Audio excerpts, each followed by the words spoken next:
آج کل ایک موضوع دنیا بھر میں زیر بحث ہے کہ نوجوان مرد سماجی، تعلیمی اور معاشی محاذوں پر پیچھے کیوں ہٹتے جا رہے ہیں۔ جی بالکل۔ یہ ایک ایسا رجحان ہے جو خاموشی سے بڑھ رہا ہے، اور آج ہم اسی معاملے کی گہرائی میں اتریں گے۔ بالکل، اور یہ سمجھنا ضروری ہے کہ یہ صرف چند ناکام افراد کی کہانی نہیں ہے، بلکہ ایک وسیع تر سماجی تبدیلی کی آپ کہہ لیں علامت ہے۔ اچھا، جب ہم اعداد و شمار دیکھتے ہیں تو وہ واقعی چونکا دینے والے ہیں اور اس مسئلے پر سنجیدگی سے توجہ دینے کی دعوت دیتے ہیں۔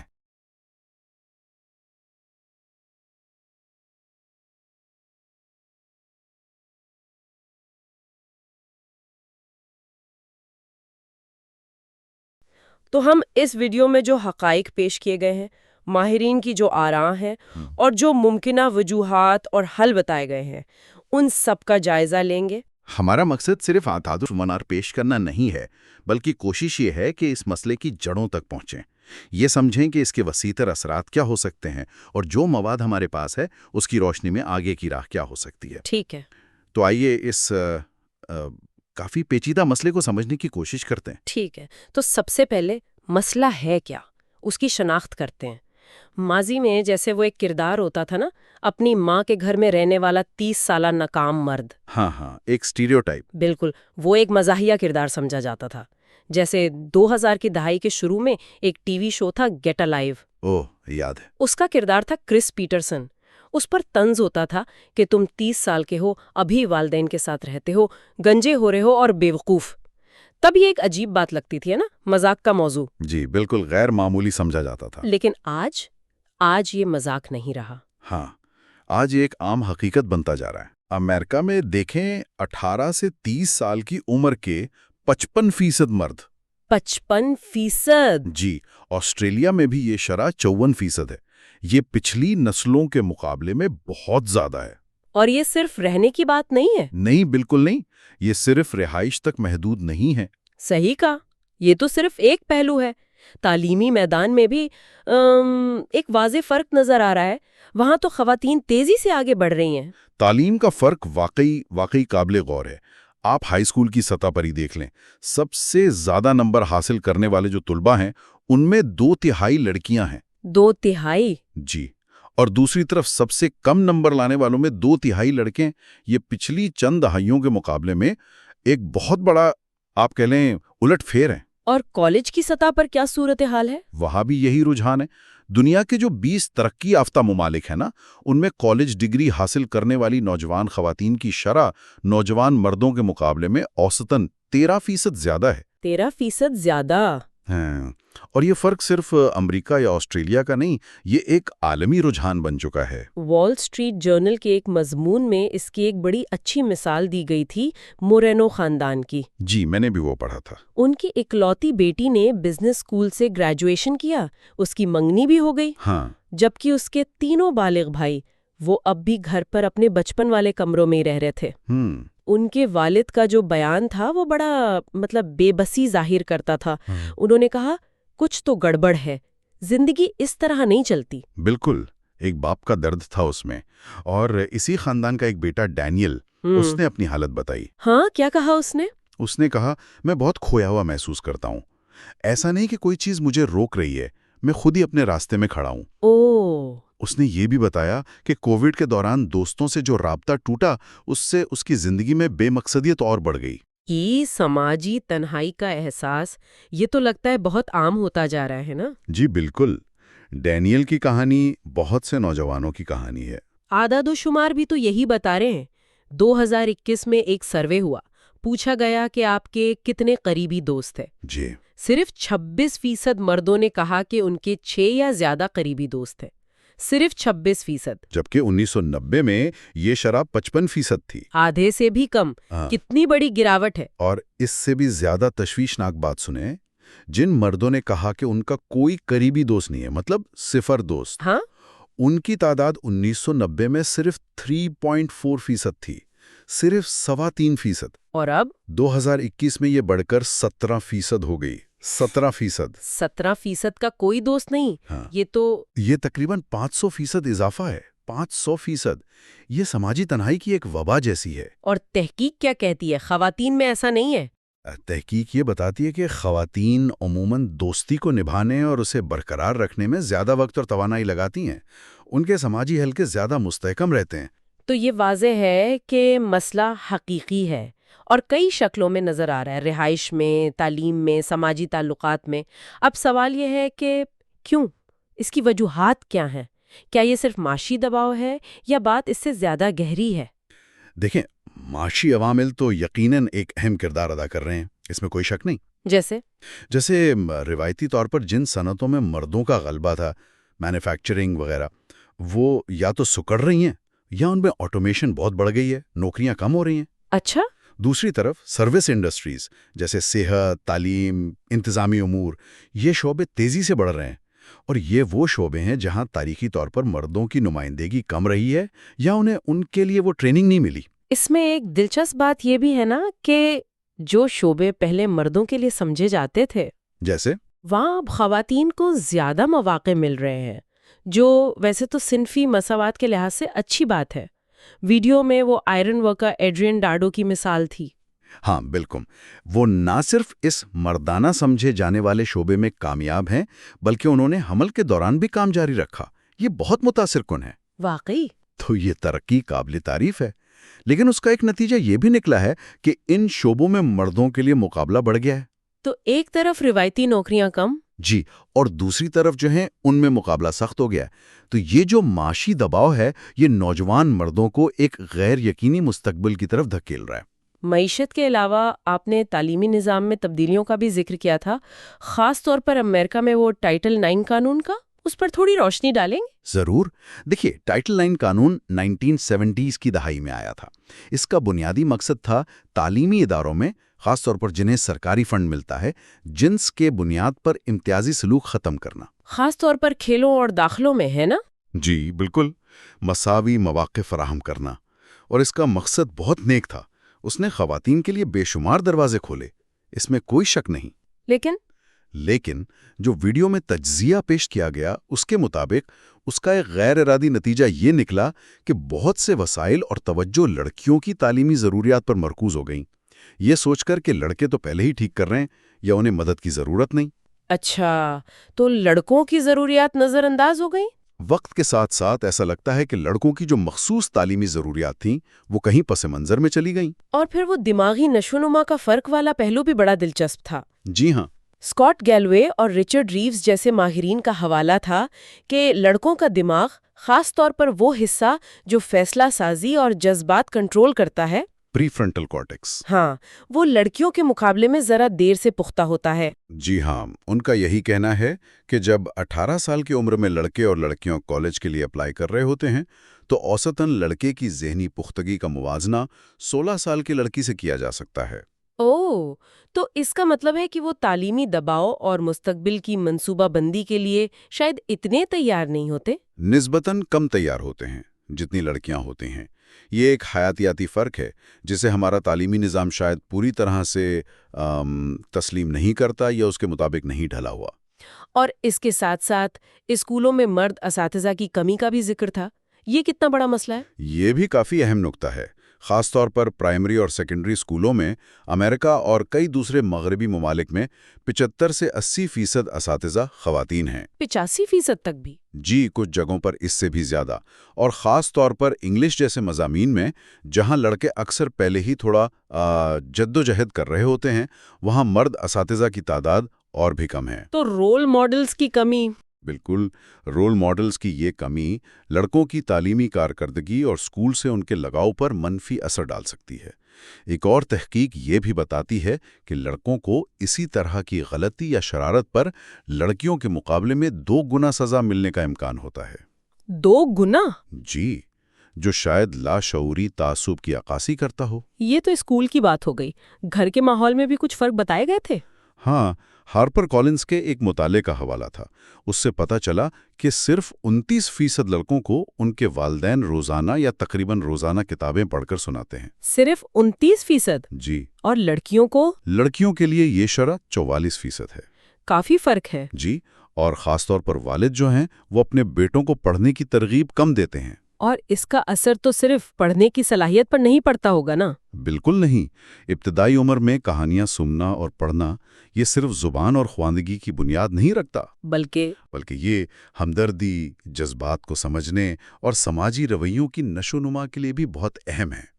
تو اگر لڑکوں کو یہ تجربہ کم مل رہا ہے تو اس کے طویل مدتی اثرات ہو سکتے ہیں، شاید والدین کو اس کا اندازہ بھی نہ ہو۔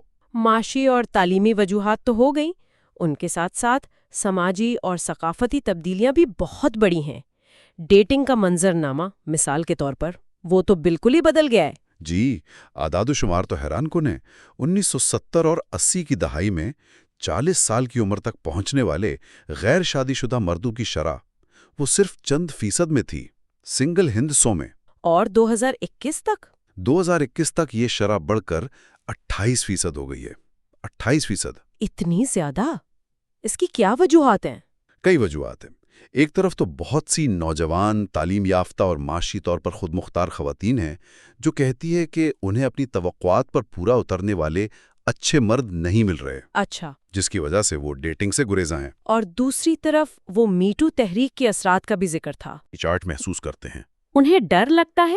ہاں، انہیں ڈر ہوتا ہے کہ کہیں ان کے رویے کو غلط نہ سمجھ لیا جائے یا ان پر ہراسانی کا الزام نہ لگ جائے۔ ایک سروے میں تو 18 سے 25 سال کے تقریباً آدھے نوجوان مردوں نے کہا کہ انہوں نے کبھی کسی اجنبی خاتون سے ذاتی طور پر بات شروع ہی نہیں کی۔ آدھے؟ تاہم یہ تصویر یک طرفہ نہیں ہے۔ یہ ماننا بھی ضروری ہے کہ بعض مردوں کا رویہ واقعی نامناسب یا جارحانہ ہوتا ہے۔ جیسے وہ ویڈیو میں گیس اسٹیشن والی مثال تھی؟ بالکل، جہاں ایک مرد نے ایک خاتون سے انتہائی ناگوار انداز میں بات کرنے کی کوشش کی۔ تو یہ ایک پیچیدہ مسئلہ ہے جس میں دونوں طرف کے عوامل شامل ہیں۔ اور ڈیٹنگ ایپس، انہوں نے کیا بدلا ہے؟ ڈیٹنگ ایپس نے بھی منظرنامے کو بدلا ہے، لیکن وہاں بھی مردوں کو کامیابی کی شرح بہت کم ملتی ہے۔ اکثر خواتین کو سینکڑوں یا ہزاروں میچز ملتے ہیں، جبکہ مردوں کو بہت کم۔ اس سے مایوسی بڑھتی ہے۔ ان تمام مسائل کے ساتھ ایک اور گہری چیز جو سامنے آئی وہ ہے مقصد کا فقدان۔ جی، یہ بہت اہم نکتہ ہے۔ رچرڈ ریوز، جن کا ذکر پہلے بھی آیا، وہ کہتے ہیں کہ بہت سے نوجوان مردوں کو یہ احساس ہو رہا ہے کہ معاشرے، کمیونٹی یا یہاں تک کہ ان کے اپنے خاندان کو ان کی ضرورت نہیں ہے۔ اور یہ بے مقصدیت اور غیر ضروری ہونے کا احساس یہ بہت خطرناک ہو سکتا ہے۔ کیسے؟ یہ انہیں آن لائن شخصیات کی طرف دھکیلتا ہے، جیسے جارڈن پیٹرسن یا جو روگن۔ اچھا، وہ متنازع شخصیات۔ جی، چاہے وہ کتنی ہی متنازع کیوں نہ ہو، وہ ان نوجوان مردوں کو ایک قسم کی سمت، نظم و ضبط اور مردانگی کا ایک تصور فراہم کرتی نظر آتی ہیں، جو شاید انہیں مرکزی دھارے کے معاشرے میں نہیں مل رہا۔ یہ لوگ اس خلا کو پر کر رہے ہیں جسے معاشرہ شاید نظر انداز کر رہا ہے۔ اسکاٹ گیلوے نے تو اس پر بہت سخت الفاظ استعمال کیے تھے، کہا کہ معاشرہ بہت زیادہ نوجوان، ٹوٹے ہوئے، تنہا مرد پیدا کر رہا ہے، جی، اور ان کے بقول قسم کے انسان ہیں۔ اور اس مسئلے پر بات کرنا بھی کتنا مشکل ہے نا؟ اگر آپ مردوں کے مسائل کی بات کریں تو فوراً الزام لگ سکتا ہے کہ آپ خواتین کے حقوق کے خلاف ہیں۔ یہ ایک بہت ہی نازک توازن ہے۔ بدقسمتی سے کچھ آن لائن گرو مردانگی کی بحالی کے نام پر کھلے عام مسوجنی یعنی خواتین سے نفرت پھیلا رہے ہیں، جو مسئلے کو اور بگاڑ رہا ہے۔ بالکل، یہ تعمیری مکالمے کی راہ میں ایک بڑی رکاوٹ ہے۔ اور اس میں ایک اور پرت سیاسی تقسیم کی بھی آ گئی ہے، خاص طور پر جین زی میں۔ جی، یہ رجحان دیکھا جا رہا ہے کہ نوجوان مرد زیادہ قدامت پسند نظریات کی طرف جا رہے ہیں، جبکہ نوجوان خواتین زیادہ لبرل ہو رہی ہیں۔ اور یہ بڑھتی ہوئی نظریاتی خلیج بھی سماجی تعلقات، ڈیٹنگ اور مجموعی طور پر مردوں کی تنہائی میں اضافہ کر رہی ہے۔ تو خلاصہ یہ کہ یہ ایک بہت ہی کثیر الجہتی مسئلہ ہے۔ جی بالکل، جس کی جڑیں معیشت، تعلیم، خاندانی ساخت، سماجی روابط، ٹیکنالوجی اور یہاں تک کہ حیاتیات میں بھی پھیلی ہوئی ہیں۔ کوئی ایک سادہ وجہ یا آسان حل نہیں ہے اس کا۔ ٹھیک ہے، اب جب ہم نے مسئلے کی سنگینی اور اس کی پیچیدہ وجوہات کا کافی تفصیل سے جائزہ لے لیا ہے تو آگے کا راستہ کیا ہے؟ کیا ویڈیو میں کچھ قابل عمل حل بھی بتائے گئے؟ ہاں بالکل، ویڈیو میں کچھ ٹھوس اور فوری طور پر قابل عمل حل پیش کیے گئے ہیں۔ انہیں ہم 6 نکات میں دیکھ سکتے ہیں۔ اچھا، پہلا کیا ہے؟ پہلا ہے ابتدائی تعلیمی مداخلت، خاص طور پر پہلی سے چوتھی جماعت تک پڑھنے کی جو مہارتیں ہیں ان پر خصوصی توجہ دینا۔ کیوں خاص طور پر پڑھنے پر؟ کیونکہ تحقیق بتاتی ہے کہ لڑکے اکثر اسی مرحلے پر پیچھے رہنا شروع کر دیتے ہیں، تو بنیاد مضبوط کرنا ضروری ہے۔ ٹھیک ہے، یعنی بنیاد کو مضبوط کرنا۔ دوسرا نقطہ؟ دوسرا، حاضری اور مدد کو یقینی بنانا، مطلب اسکول میں مستقل حاضری کے لیے خاندانوں تک پہنچنا، مستقل معمولات کی حوصلہ افزائی کرنا، اور جن طلباء کو ضرورت ہے ان کے لیے اسکول میں ہی ٹیوشننگ کا انتظام کرنا۔ اور تیسرا؟ تیسرا ہے مینٹورنگ، خاص طور پر جو نوعمر لڑکے ہیں ان کے لیے سماجی اور جذباتی کوچنگ فراہم کرنا۔ اس کی کوئی مثال؟ جی، شکاگو کا بیکمنگ اے مین یعنی بیم پروگرام ہے، وہ ایک بہترین مثال ہے۔ اچھا، اس سے کیا فرق پڑا؟ اس نے نہ صرف پرتشدد جرائم میں ملوث ہونے کی شرح کو 45 سے 50% تک کم کیا، بلکہ اسکول سے گریجویشن کی شرح میں بھی 12 سے 19% تک اضافہ کیا۔ واہ، یہ تو بہت بڑا فرق ہے۔ جی، یہ ظاہر کرتا ہے کہ صحیح رہنمائی کتنا فرق ڈال سکتی ہے۔ یہ بیم پروگرام واقعی متاثر کن لگتا ہے۔ چوتھا حل کیا تھا؟ چوتھا حل ہے اپرینٹس شپس یعنی شاگردی کے پروگراموں کو فروغ دینا۔ یونیورسٹی کے بجائے؟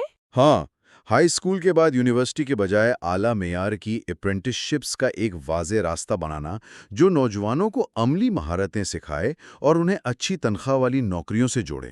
یہ آج کل زیادہ اہم ہو گیا ہے نا؟ بالکل، خاص طور پر یونیورسٹی کی بڑھتی ہوئی لاگت اور AI کی وجہ سے مستقبل میں ملازمتوں کی جو بدلتی نوعیت ہے، اس کے پیش نظر یہ ایک بہت اہم متبادل ہو سکتا ہے۔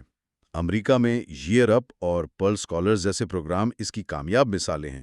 انہوں نے نوجوانوں کی آمدنی میں نمایاں اضافہ کیا ہے۔ یہ عملی مہارتوں پر توجہ دینا یقیناً اہم ہے۔ پانچواں نقطہ کیا تھا؟ پانچواں نقطہ ہے ذہنی صحت کی خدمات، انہیں مردوں کے لیے زیادہ قابل رسائی اور دوستانہ بنانا۔ کیونکہ مرد مدد لینے سے ہچکچاتے ہیں؟ اکثر جی، ذہنی صحت کے مسائل پر بات کرنے یا مدد لینے سے ہچکچاتے ہیں۔ آسٹریلیا میں مینز شیڈز جیسے پروگرامز ہیں۔ مینز شیڈز یہ کیا ہے؟ اس نامی سروس ہے جو 12 سے 25 سال کے نوجوانوں کے لیے ذہنی صحت کی خدمات فراہم کرتی ہے۔ اچھا، اور آخری چھٹا نقطہ؟ چھٹا نقطہ ہے والد کی شمولیت، اس کی حوصلہ افزائی کرنا۔ کیسے؟ ایسے قوانین بنانا جو والد کو بچے کی پیدائش پر مخصوص پیٹرنٹی لیو یعنی والدانہ چھٹی لینے کی ترغیب دیں۔ اس سے کیا فرق پڑتا ہے؟ تحقیق سے ثابت ہوا ہے کہ جب والد شروع سے ہی بچوں کی پرورش میں زیادہ شامل ہوتے ہیں تو اس سے اس کے بچوں کی طویل مدتی نشوونما، ان کی تعلیم اور ان کی فلاح و بہبود پر بہت مثبت اثرات مرتب ہوتے ہیں۔ یہ 6 نکات تو فوری طور پر کیے جانے والے اقدامات لگتے ہیں۔ کیا کچھ مزید گہری نظام میں تبدیلی لانے والی تجویزیں بھی تھیں؟ جی ہاں، کچھ ماہرین نے مزید بنیادی تبدیلیوں کی بھی بات کی۔ مثال کے طور پر رچرڈ ریوز نے یہ کافی جرأت مندانہ تجویز دی کیا؟ کہ تعلیمی نظام میں ہزاروں مزید مرد اساتذہ کو بھرتی کیا جائے، خاص طور پر پرائمری اسکولوں میں اور انگریزی جیسے مضامین میں۔ ہزاروں؟ جی، ان کا کہنا تھا کہ اس کے لیے ویسی ہی قومی مہم چلانی چاہیے جیسی STEM یعنی سائنس، ٹیکنالوجی، انجینئرنگ، ریاضی کے شعبوں میں خواتین کو لانے کے لیے چلائی گئی تھی۔ مطلب واضح اہداف، ترغیب، وظائف۔ بالکل، ان سب کے ساتھ۔ یہ واقعی ایک بڑی تبدیلی ہوگی۔ ایک اور تجویز بھی تھی، لڑکوں کو اسکول دیر سے شروع کرانے کی۔ وہ کیا تھی؟ ہاں، یہ تجویز کیئر اسپیشلسٹ ایریکا کومسار نے دی تھی۔ ان کا کہنا تھا کہ چونکہ لڑکوں کی دماغی نشوونما لڑکیوں کے مقابلے میں اوسطاً تھوڑی سست ہوتی ہے، ہاں، وہ ہم نے بات کی تھی، تو انہیں اسکول 1 سال دیر سے شروع کرایا جائے، مثلاً 6 یا 7 سال کی عمر میں، بجائے 5 سال کے۔ اس عمل کو ریڈ شرٹنگ کہتے ہیں۔ کیا یہ پہلے سے نہیں ہوتا؟